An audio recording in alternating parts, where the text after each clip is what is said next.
사도행전 1장 6절에서 8절.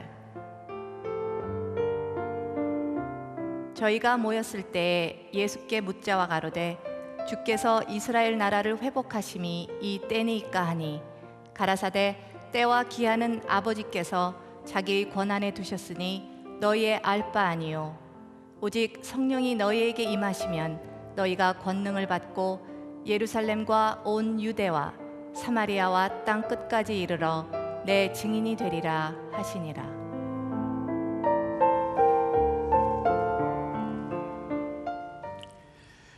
우리가 가장 잘 아는 말씀 중에 한 절입니다. 성령이 우리에게 임하시면 우리가 권능을 받고 우리에게 주신 사명들 가운데 증인된 삶을 살아가라는 하나님의 명령입니다. 믿음은 증인되게 한다라고 하는 제목으로 오늘 말씀을 같이 나눕니다. 오늘도 우리는 주님을 예배하는 자리에서 우리의 마음을 모아서 정성을 다해서 하나님을 예배합니다. 예배한다는 것이 무엇입니까? 하나님이 애초에 흙으로 이렇게 사람의 모습을 지으시고 그 코에 생기를 불어넣습니다. 그래서 흙덩어리에 불과했던 그 모습이 생명이 되어서 산 사람이 되어지는 것이죠. 하나님은 그에게 온 우주의 모든 것들을 다스릴 수 있는 권한을 주시고 그 사람을 너무너무 사랑했죠. 그런데 그 사람 가운데 죄가 들어오고 죄가 들어옴으로 말미암아 하나님과의 관계가 깨지고 단절되어지고 죽고 말았습니다. 너무 안타까운 일이 벌어진 것입니다. 저는 예배를 이렇게 생각합니다.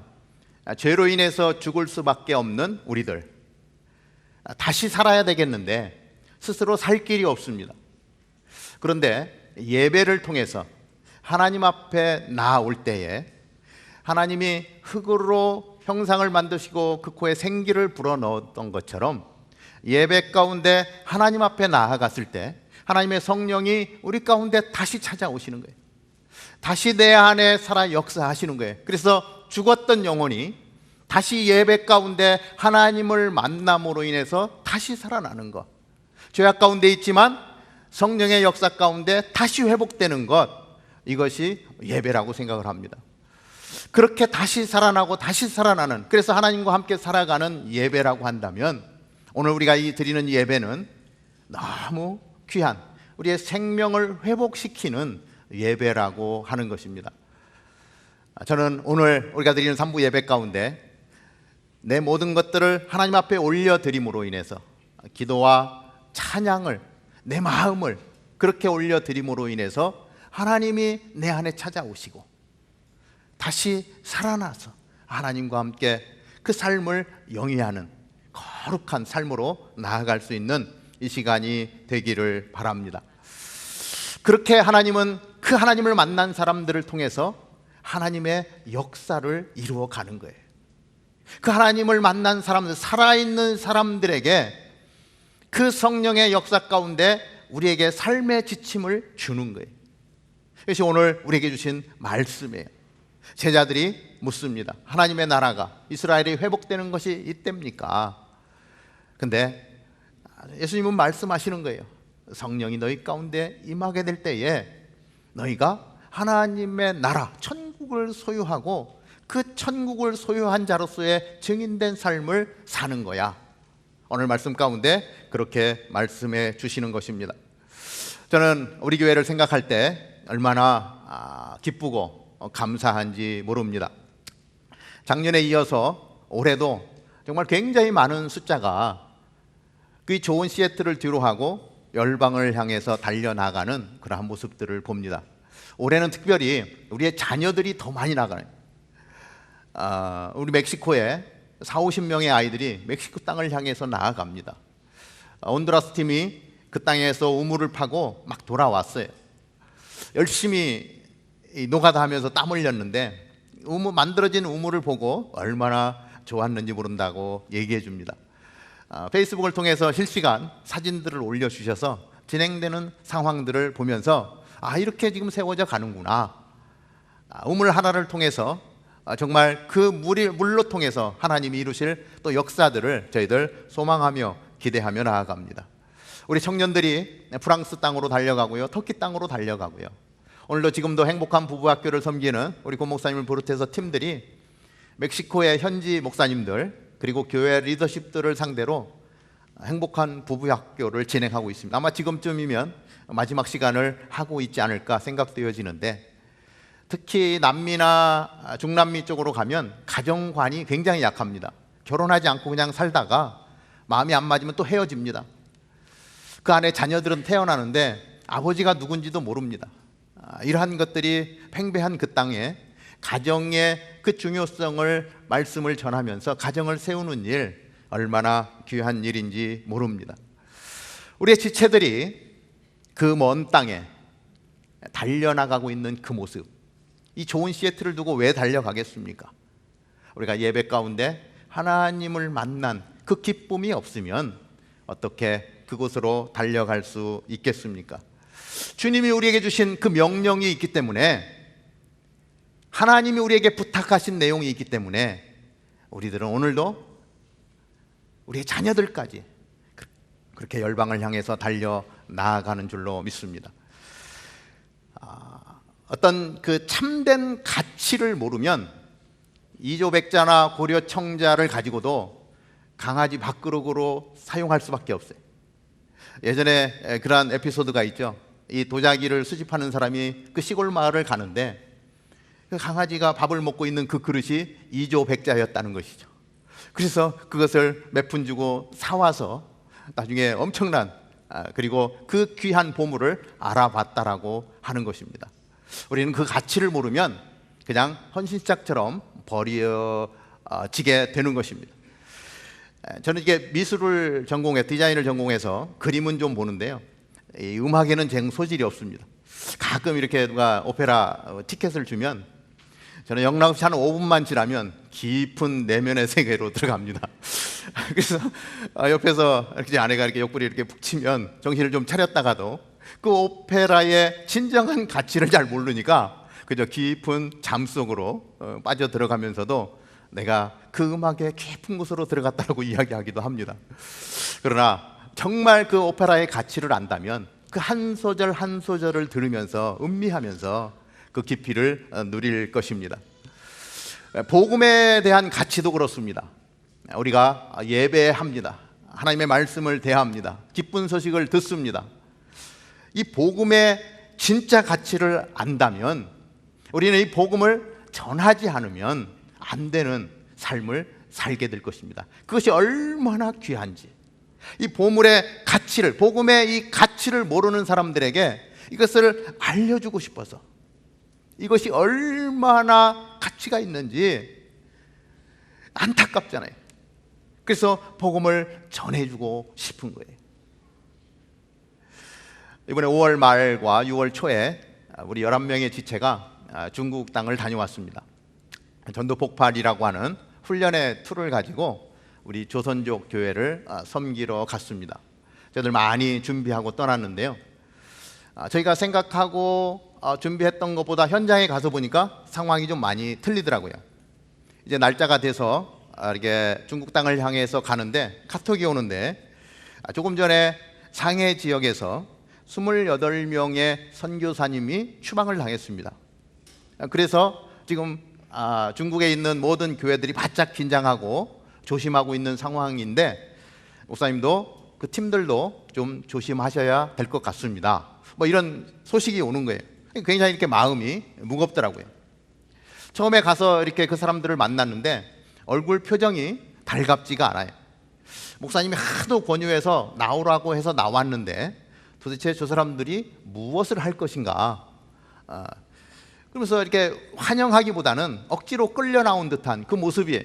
그러다 보니까 마음이 좀 무거워지더라고요. 그렇지만 우리가 사역을 하러 왔기 때문에 이제 우리가 가지고 온 툴을 통해서 그들에게 어떻게 복음을 전할 수 있는지를 이제 가르치기 시작했고, 그 시간에 제가 목사님을 좀 만나서 얘기를 나눠봤더니 사실 이렇게 전도 폭발을 하는 거가 굉장히 부담이 된다는 거예요.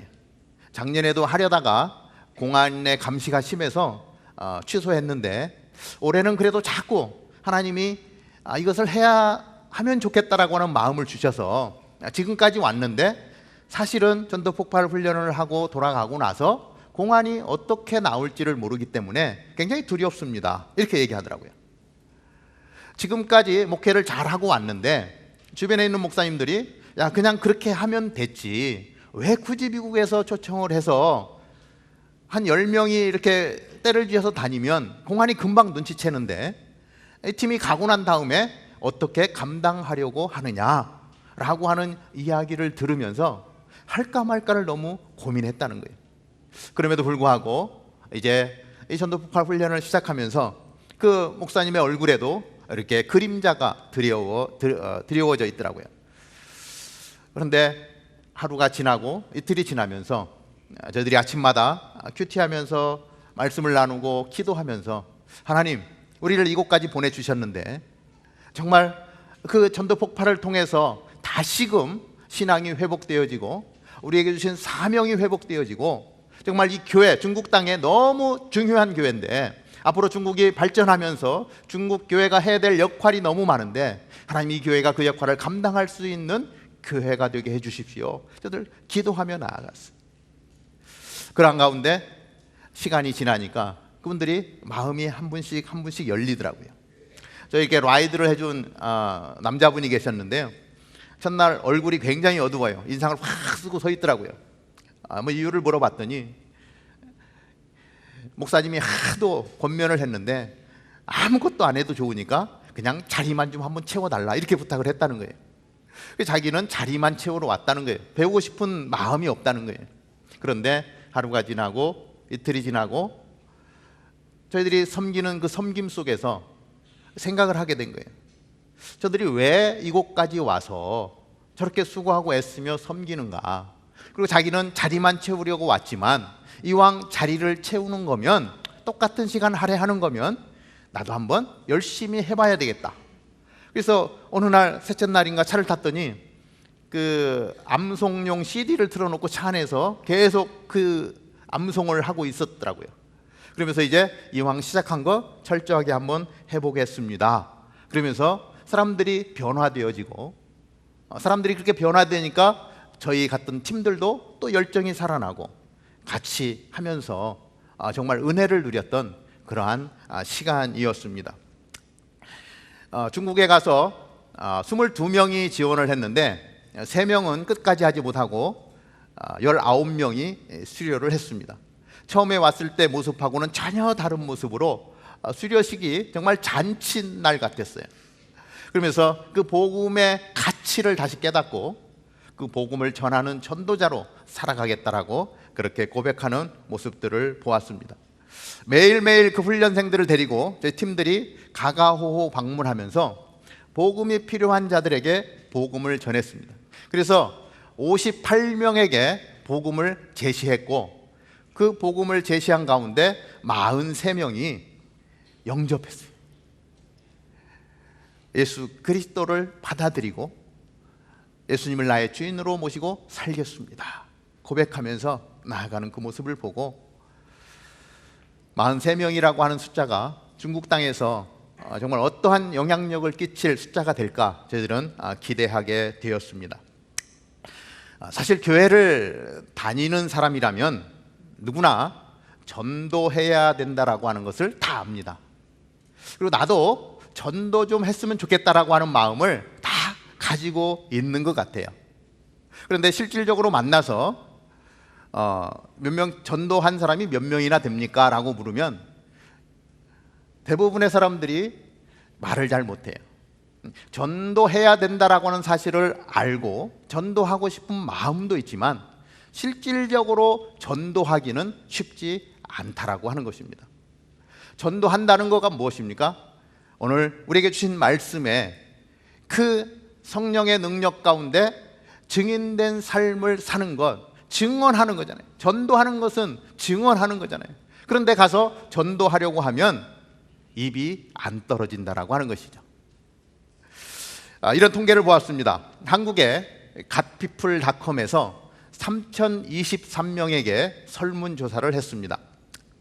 전도하기가 어렵다고 느낍니까? 라고 질문했는데 응답자의 83.3%가 전도하기가 어렵습니다 라고 답했다는 거예요. 83.3%면 굉장히 많은 숫자죠. 왜 전도하기가 어렵습니까? 라고 하는 질문에 상위에 나온 대답이 첫 번째, 부끄럽고 두려워서. 내가 복음을 전한다고 전했는데 저 사람들이 받아들이지 않으면 어떡하나 하는 염려 때문에 전도가 어렵습니다. 이게 23.2%. 두 번째로, 전도의 방법을 몰라서 전도하지 못한다. 18.4%. 일상생활이 너무 바빠서 전도를 못합니다. 17.9%. 이러한 퍼센테이지로 전도하기가 어렵습니다라는 답이 나왔더라고요. 그런데 이 설문 조사 대상자의 69.7%, 거의 70%에 해당하는 사람이 대부분 교회에서 10년 이상 교회를 다닌 사람들이었다라고 하는 것입니다. 교회를 10년 이상 다니는데도 불구하고 전도한다라고 하는 것은 너무 어렵다라고 하는 것입니다. 하고 싶은데 할 말이 없는 거예요. 뭘부터 시작해서 어디서 마무리해야 될지를 모르는 거예요. 성경 내용은 잘 압니다. 사도행전 몇 장 펴십시오 하면 잘 펴니다. 무슨 내용인지도 다 알아요. 설교를 워낙 많이 들어서 성경 말씀만 읽어도 어떤 내용으로 설교하시겠구나 라고 하는 것은 알아요. 그런데 그것을 내가 전도하기 위해서 말씀으로 전하려고 하면 하나도 할 말이 없는 거예요. 왜냐하면 단편적으로 들어서 그래요. 부분은 따로 들어서 내용은 아는데 이것이 꿰어지지가 않는 거예요. 논리적으로 설명할 수가 없는 거예요. 그러다 보니까 전도하기가 어렵다는 것입니다. 사실 사범대학을 4년만 나오면 강단에 세우면 몇 시간이고 수업을 합니다. 선생님으로서 가르칩니다. 자신 있게 가르칩니다. 근데 교회 학교 10년 다녔는데요, 예수님에 대해서 얘기하라 그러면 할 말이 없어요. 체계적으로 교육받지 않아서 그렇습니다. 복음을 전할 때에 복음이 무엇인지를 체계적으로 정리해 본 적이 없기 때문에 그렇습니다. 이번에 전도폭발 훈련에 동참하신 분들은 그 훈련을 받은 분들이에요. 복음을 어디서부터 시작해서 어디까지 이야기해야 될 것이고 결국 하나님의 역사는 그 가운데서 어떻게 드러나는지를 실제적으로 경험하신 분들이 중국 땅에 가서 그 복음을 전하는 거예요. 그리고 복음을 전했더니 그 복음을 받아들이는 거예요. 43명이나 되는 분들이 이런 사실이 있었습니까? 한 번도 못 들어봤는데 제가 예수님을 믿겠습니다라고 영접하는 거예요. 그 모습을 보면요, 내가 복음을 전했는데 변화되어지고 예수님 앞에 무릎 꿇고 기도하는 나갓을 보면 너무 익사이팅한 거예요. 이게 되네, 전해지네, 변화되어지네. 그러면서 감사가 나오는 거예요. 다 눈물을 흘리면서 예수 그리스도를 영접하는 그 모습 경험한 사람들은 전하지 않고는 견딜 수가 없다라고 하는 것입니다. 그러니까 그러한 사실들을 경험하다 보니까 그냥 내가 사는 주변에서 해도 되는데 우리 중국 가서 합시다 그러니까 발벗고 나서서 가는 거예요. 가서 그 사람들에게, 조선족들에게 복음을 제시하고 예수님이 어떤 분인지 소개하고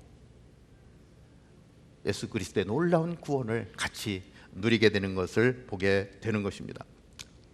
복음 제시할 때 이렇게 복음을 제시합니다. 우리가 다 알고 있는 내용입니다. 그런데 순차적으로 정리해서 제시하는데 첫 번째 드리는 질문이 있습니다. 여러분, 혹시 만약에 당신이 오늘 밤에 이 세상을 떠나신다면 당신은 천국에서 영원한 삶을 누리실 것을 확신하고 계십니까? 라고 질문합니다. 전도 대상자에게, 한 번도 복음을 들어보지 못한 자에게 어떤 사람은 죽는다는 얘기가 나오니까 좀 부담되는 사람도 있어요. 그러나 우리는 누구나 다 죽습니다. 이 죽음의 문제를 내가 해결할 수가 없습니다. 죽음이라는 문제가 닥쳐지면 생각하는 게 달라집니다. 전도 대상자에게 뿐만이 아니라 오늘 우리 3부 예배를 보는 여러분 가운데도 동일한 질문을 드리고 싶습니다. 만약에 오늘 내가 이 세상을 떠난다면 나는 천국에서 영원한 생명을 누릴 확신이 있습니까? 영상을 하나 보도록 하겠습니다.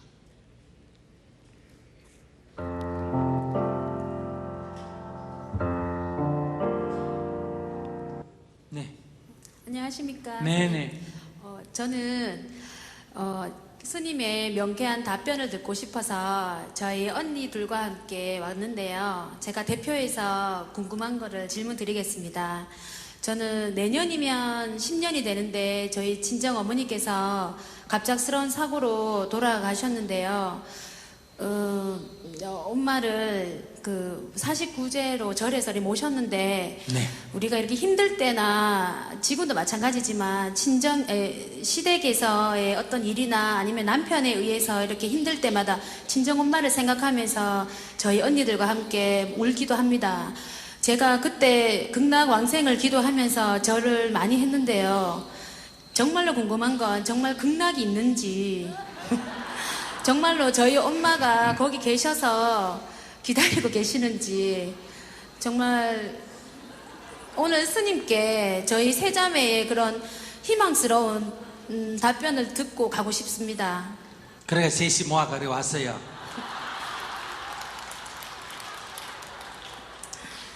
자, 내 하는 말 따라 하세요. 네, 믿는 자에게 복이 있나니, 믿는 자에게 복이 있나니, 믿는 자에게 복이 있나니 믿는 자에게 복이 있나니, 천국이 너희 것이니라. 천국이 너희 것이니라. 믿는 자에게 복이 있나니 저에게 복이 있나니, 천국이 너희 것이니라. 천국이 너희 것이니라.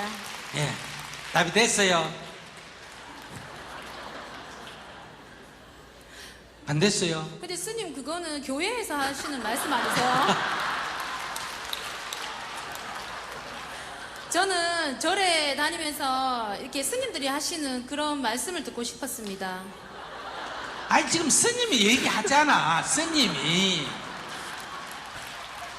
아니 스님이 얘기했는데 목사가 얘기한 얘기도 아닌데 왜 그래? 그러니까 믿는 자에게 복이 있나니 천국이 너희 것이니라. 이게 뭐예요? 극락이 있고 우리 어머니 극락에 갔다고 믿으면 누구한테 복이 된다? 어? 자기한테 복이 된다. 그 얘기인데 이게 꼭 그렇게 해야 알아들어져요. 그러니까 네. 극락이 있는지 없는지 따지지 말고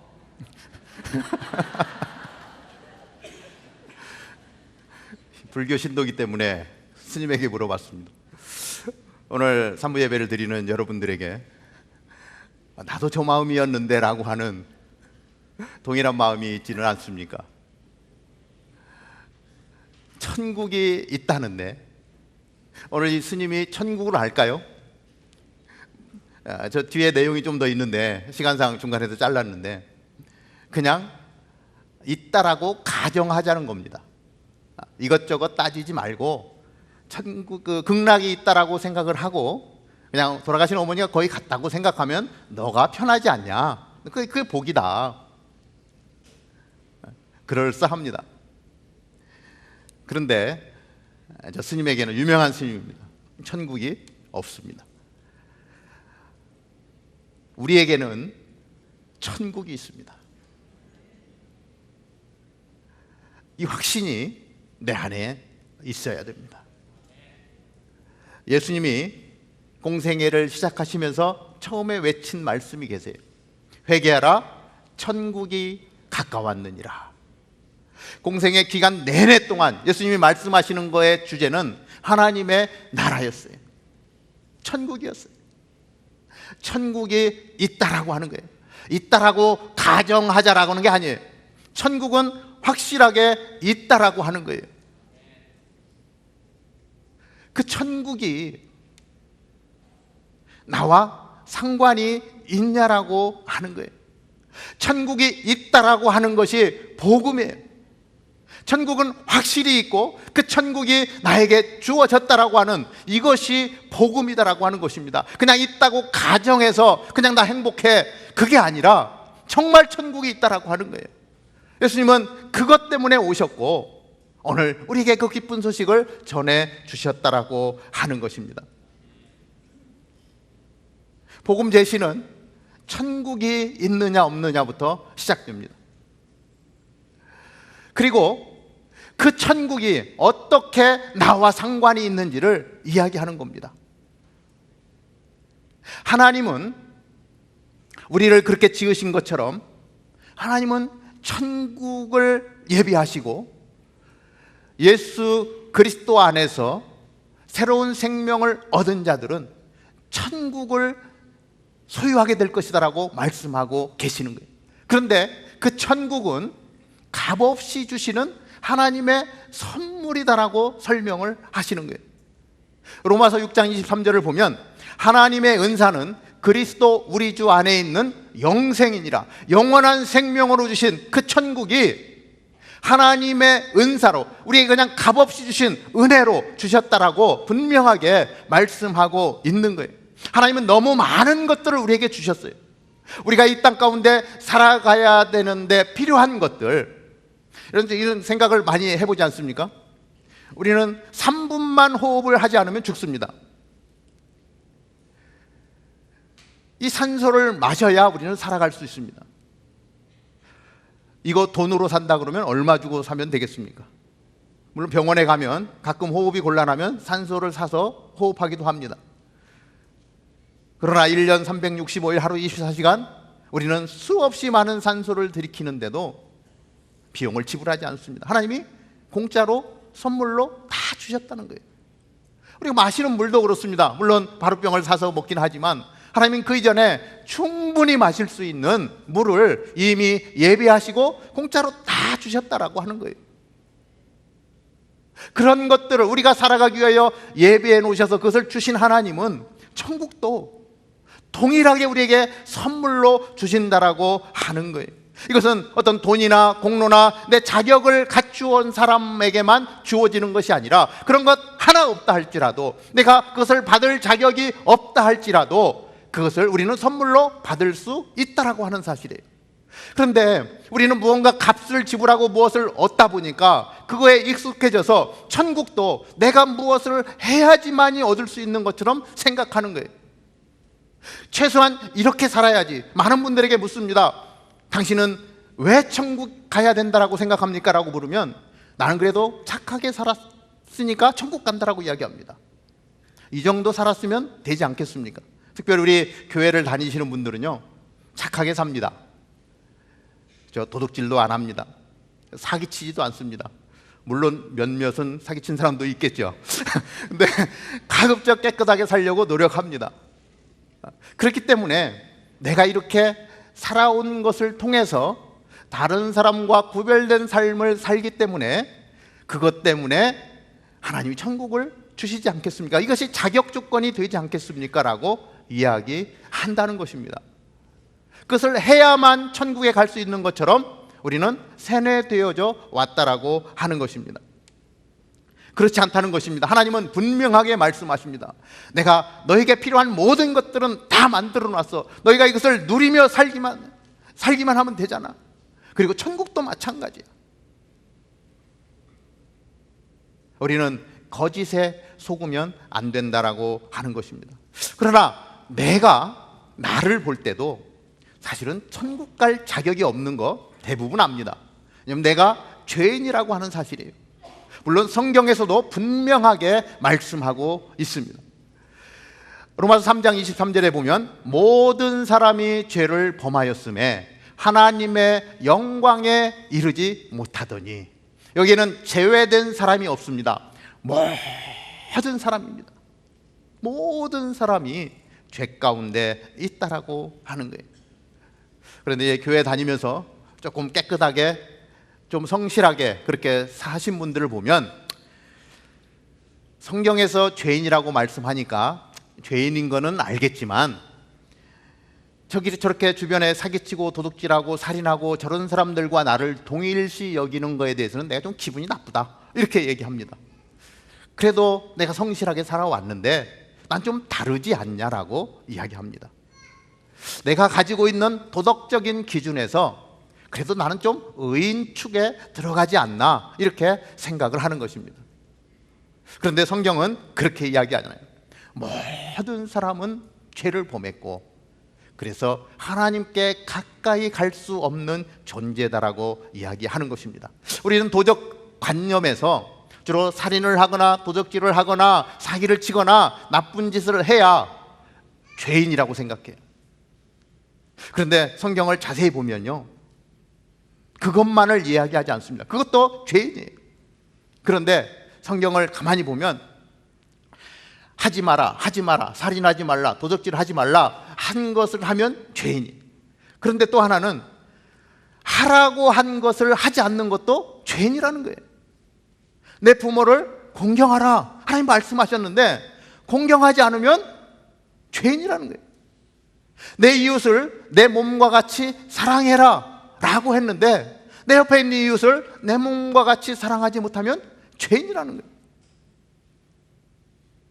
그리고 하나님은 말씀하세요.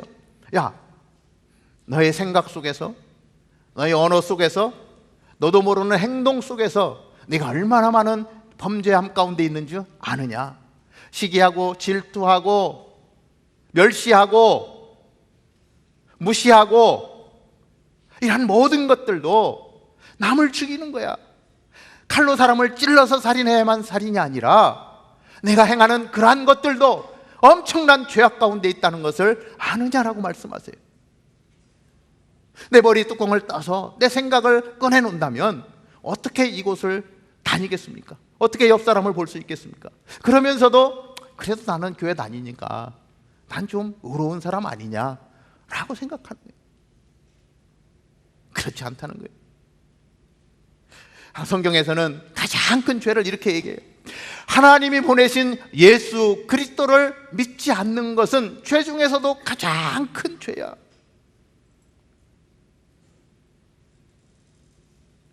왜 예수님이 이 땅 가운데 오셨는데, 하나님이 베풀어 주신 그 은혜와 사랑이 있는데 그것을 인정하지 못하는 것은 큰 죄야.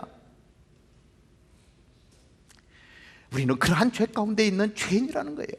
그래서 하나님 앞에 가까이 갈 수 없는 존재이고 내가 무엇을 해가지고 어떤 의를 이룰 수 있는 존재가 아니다라고 하는 거예요. 내 스스로 구원을 이룰 수 있는 존재가 될 수가 없는 거예요. 이것이 우리의 한계고, 우리가 정말 하나님의 어떤 의에 도달한다면 하나님이 정해주신 의로운 자리에 우리가 올라갈 수 있는 거예요. 하나님이 이렇게 말씀하세요. 하늘에 계신 너희 아버지의 온전함 같이 너희도 온전하라. 하나님만큼 온전해진다면 너희가 구원을 이룰 수 있을 거야. 그러나 이것은 불가능한 이야기다라고 하는 거예요. 왜냐하면 야고보서 2장 10절에 보면 누구든지 율법을 지키다가, 율법 조항이 굉장히 많습니다. 이스라엘에는 613가지의 율법 조항이 있는데 그 율법을 다 지키다가 그 하나만 범하게 되면 다 범죄한 자가 된다라고 말씀하세요. 이런 겁니다. 계란, 아주 싱그러운 올게닉 아주 유정란 계란 5개 좋은 걸 가지고 오믈렛을 만듭니다. 다 계란을 이겨가지고 오믈렛을 만드는데 마지막에 하나 푹 썩어가지고 그냥 냄새가 진동을 하는 계란 하나를 5개는 건강하니까 하나 정도는 괜찮겠지, 그래서 거기서 깨서 오믈렛을 만들어 가지고 먹으라고 준다면 그 오믈렛을 먹을 수 있는 사람이 누가 있겠습니까? 아무리 착하게 살고 성실하게 살고 정직하게 산다 하더라도 율법의 어떤 조항을 하나를 우리가 위반하게 되면 우리는 그것으로 말미암아 내가 지금까지 쌓았던 모든 것들까지도 우리는 죄인이라고 하는 타이틀에서 벗어날 수가 없다라고 하는 것입니다. 우리는 그러한 존재라고 하는 거예요. 그래서 내가 아무리 해도 이미 내가 내 것을 가지고 구원 얻을 수 없다라고 하는 사실을 우리는 안다라고 하는 거예요. 그렇기 때문에 우리는 하나님의 은혜가 필요한 것이고, 그렇기 때문에 우리는 예수 그리스도가 필요한 거예요. 그리고 하나님이 그걸 잘 아세요. 우리가 될 수 없다라고 하는 사실을 아시는 거예요. 하나님은 사랑이세요. 그래서 하나님은 우리를 보시면서 그 사랑을 그냥 베풀어 주고 싶어 하시는 거예요. 근데 하나님의 속성 가운데 하나님은 절대로 죄악과 함께 할 수가 없는 거예요. 너무너무 사랑스러운데 우리 안에 있는 죄 때문에 하나님이 함께 할 수 없고, 하나님은 공의로우시기 때문에 범죄한 그 죄인에 대해서는 심판하실 수밖에 없다라고 하는 거예요. 저 사람을 내가 사랑하고 싶은데, 사랑하는데 심판하지 않을 수 없는 이 하나님의 모순, 해결할 수 없는 이 문제, 하나님의 고민이 아닐 수 없어요. 하나님은 이 문제를 예수 그리스도를 통해서 해결하셨다는 겁니다. 하나님 자신이 이 땅에 내려오셨어요. 하나님이 말씀으로 우리 가운데 오셨어요. 요한복음 1장 1절에 보면 태초에 말씀이 계시니라. 이 말씀이 하나님과 함께 계셨으니 이 말씀이 곧 하나님이시라. 그런데 14절에 보면 말씀이 육신이 되어 우리 가운데 거하심에 우리가 그의 영광을 보니 아버지의 독생자의 영광이요 은혜와 진리가 충만하더라. 이렇게 표현하세요. 이 모순된 문제를 해결하기 위해서 예수 그리스도의 모습으로 이 땅에 오셨다는 것입니다. 그리고 그 예수님은 이 문제를 해결하기 위하여 이 땅 가운데 가장 완벽한 삶을 사시는 거예요. 그래서 그 완벽한 삶을 통해서 우리가 풀 수 없는 죄의 문제를 예수님이 해결해 주셨다라고 하는 것입니다. 그리고 우리에게 선물로 주실 처소를 마련하기 위하여 예수님은 십자가에 못 박혀 죽으시고 부활하셨다라고 하는 것입니다. 하나님은 이 문제를 그 예수 그리스도를 통해서 그렇게 해결했다는 거예요. 이 놀라운 사실을, 그 은혜를 우리가 말씀을 통해서 접하면서 그것이 믿어지는 거예요. 아, 하나님이 이렇게 하셨구나.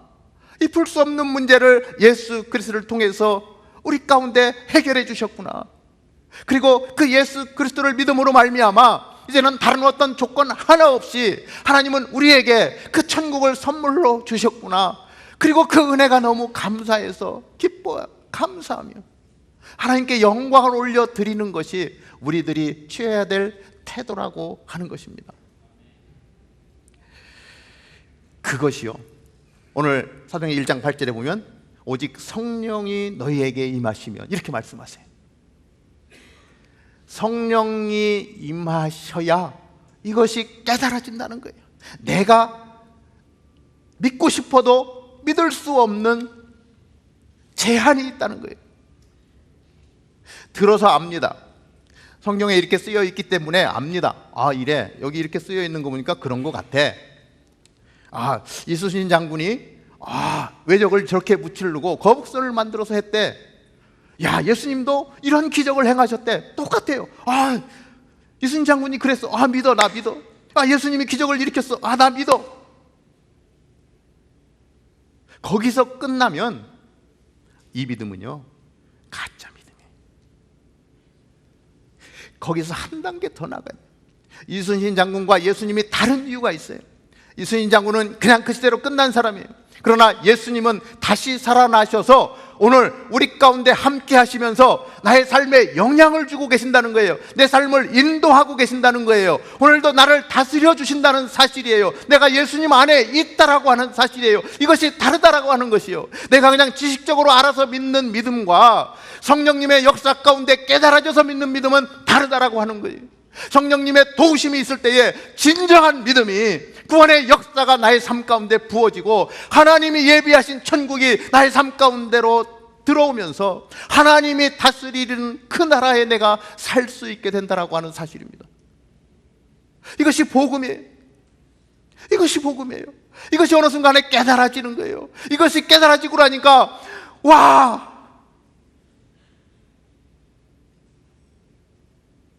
이런 사실을 모르는 사람들이 안타까운 거예요. 야, 난 이게 믿어져. 오늘도 주님이 나와 함께 하셔. 오늘도 하나님이 나의 예배를 받으셔. 오늘도 하나님이 찾아오셔서 나를 만져주시고, 그 하나님의 은혜가 얼마나 큰지 몰라. 이게 전도잖아. 이게 증인이잖아. 예수님이 이렇게 행하신 거 난 알아. 난 알아. 내가 증인 쓸 수 있어. 그래서 중국 땅에 가서 그걸 얘기하잖아요. 오직 성령이 너희에게 임하시면 너희가 권능을 받고 예루살렘과 온 유대와 사마리아와 땅끝까지 이르러 증인된 삶을 살아라 그랬더니 하나님, 내가 중국 갈게요, 온두라스도 갈게요, 멕시코도 갈게요. 가서 이 사실을 얘기하는 거잖아요. 훈련을 받다 보니까 이 사실을 어떻게 얘기해야 되는 줄 아는 거예요. 그전에는 그냥 많이 들어서 알긴 했지만 어떻게 얘기할 줄을 몰랐는데, 이제 그 방법을 터득하고 나니까, 그리고 그걸 전해보니까 그 사람이 변화되어지고 그 사람이 예수님을 만나고 천국을 소유하는, 그래서 이 땅을 사는 것이 아니라 하나님의 나라를 사는 그 모습을 보면서 바로 저거야, 하나님이 이 은혜를 나에게 주셨는데 오늘 중국 땅에서도 하나님이 동일하게 역사하시는구나. 그 복음을 전하는 거예요. 그러니까 이게 감격이에요. 한 사람이 변해지는 그 모습을 보면서 하나님, 나를 그렇게 사용해 주셔서 감사합니다. 증인된 삶을 사니까 이러한 역사가 일어나네요. 기적입니다.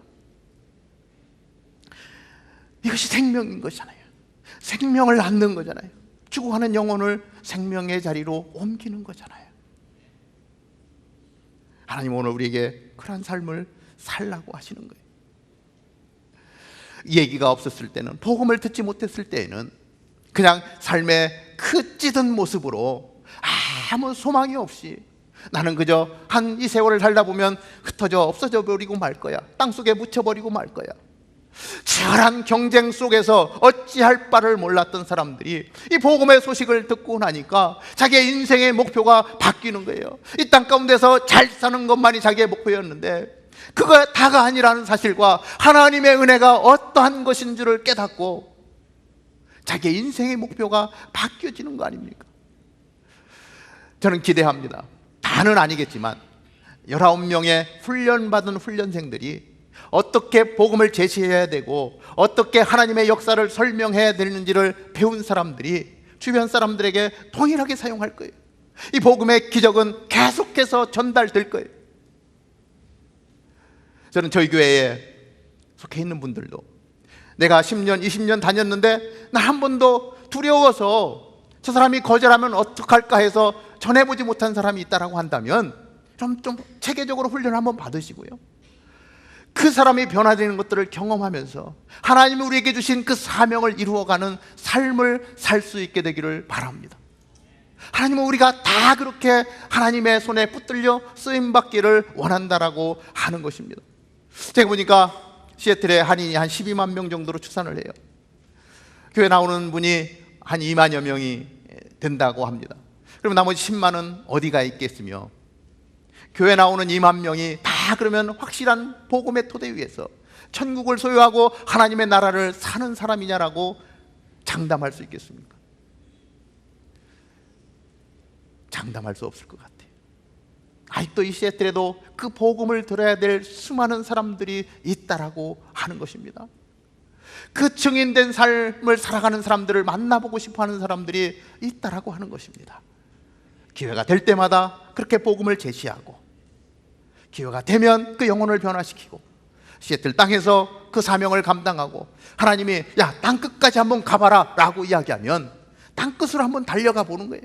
프랑스 땅도 가보고 중국 땅도 가보고 태국 땅도 가보면서 거기서 만나는 자들에게 이게 복음이야. 그 복음을 전할 때에 하나님은 그 사람을 축복하실 것이고 그 사람의 입술을 통해서 영혼을 구하는 일에 귀하게 쓰실 줄로 믿습니다. 하나님 오늘도 우리를 증인으로 부르십니다. 예수 그리스도의 그 위대한 역사를 증언할 증인을 부르십니다. 저는 우리 형제교회를 그렇게 부르셨고 오늘 나를 부르시고 여러분을 부르신다라고 확신합니다. 오늘 그 부르심 가운데 예스하고 대답하고 하나님 그렇게 살겠습니다 결단하고 나아가는 우리 모두가 되기를 주님의 이름으로 축복합니다. 기도하겠습니다. 하나님 그 복음에 하나님 그 기쁜 소식이 들려졌을 때, 하나님 우리가 아직 죄인 되었을 때에 하나님 값없이 구원을 선물로 주셔서 감사합니다. 천국의 소망을 갖게 하여 주셔서 감사합니다. 오늘 우리에게 말씀하십니다. 땅끝까지 이르러 증인된 삶을 살아라. 우리에게 주신 사명입니다. 하나님 내 마음 가운데도 하나님 그 마음이 있었습니다. 전도하고 싶은 마음이 있습니다. 그러나 전도할 수 없었는데 하나님 이 복음을 가지고 이제 만나는 자들에게 복음을 전하게 하여 주옵소서. 하나님 그 영혼이 구원받는 역사가 있게 하여 주시옵소서. 감사와 찬송과 영광을 올려드리게 하여 주시옵소서. 우리 교회를 통하여 영광 받으시고 우리 사랑하는 성도들을 통해서 주님 영광 받아 주시옵소서. 예수님의 이름으로 기도하옵나이다. 아멘. 우리 모두 자리에서 일어나서 우리에게 주신 사명을 다시 한번 생각하면서, 우리 교회에 주신 사명을 생각하면서 우리 찬양하며 나아갑니다. 우리에게 소원이 하나 있네. 우리에게 소원이 하나 있네. 주님 다시 오실 그날까지 우리 가슴에 새긴 주의 십자가 사랑, 나의 교회를 사랑케 하네. 아멘. 주의 교회를 향하는 이 마음, 희생과 포기와 사랑과 고난, 하물며 죽음조차 우릴 막을 수 없네. 우리 교회는 이 땅의 희망, 교회를 교회되게, 예배를 예배되게 우리 사용하소서. 진정한 부흥의 날 오늘 임하도록 우리 사용하소서.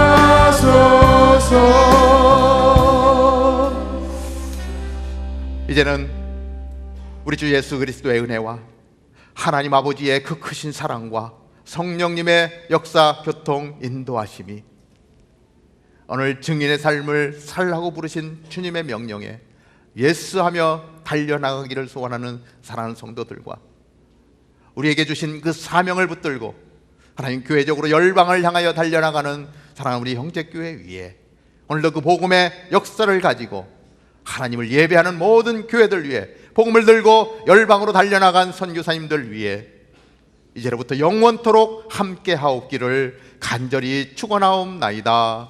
아멘.